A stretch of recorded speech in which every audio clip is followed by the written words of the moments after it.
Yashakuta, c'est beaucoup trop fort les gars. Follow est enfin devenu un giver. Follow est devenu le personnage principal de l'histoire. Je suis tellement content pour ce personnage les gars. Vous vous rendez même pas compte comment c'est le haut niveau. C'est tellement bien fait, c'est tellement bien exécuté, c'est tellement excellent. Vous regardez derrière depuis tout à l'heure ce qui se passe. Mais je suis désolé, Yashakuta a fait quelque chose de banal en quelque chose d'extraordinaire. C'est exceptionnel le flashback de Follow, ce que ça raconte en tant que tel, l'évolution du personnage, la rédemption de Rudo envers Follow parce qu'il pouvait se sentir coupable, tout ce qui se passe et même le fait que Tanzi dans l'histoire est un gros chien. Vous voyez, il se la joue, il sait ce qu'il fait et depuis tout à l'heure on se dit à chaque fois dans les chapitres qu'on lit, on se dit mais Tanzi est beaucoup trop chaud et en fait Follow va venir percuter le chapitre pour nous montrer que c'est lui le premier protagoniste de l'histoire. Ce n'est pas Rudo, ce n'est pas Tanzi l'antagoniste parce que devant eux se trouve le mec qui est en premier plan. Les gars, je suis désolé mais Yashakuta c'est trop le haut niveau. Dites-moi, je suis pas le seul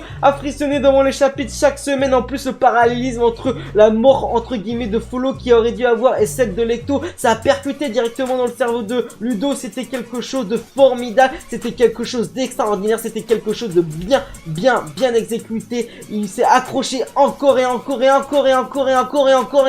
pour devenir l'homme qu'il est aujourd'hui, l'individu qu'il rêvait d'être, celui qu'il a toujours admiré et enfin il est devenu l'homme qu'il a tant espéré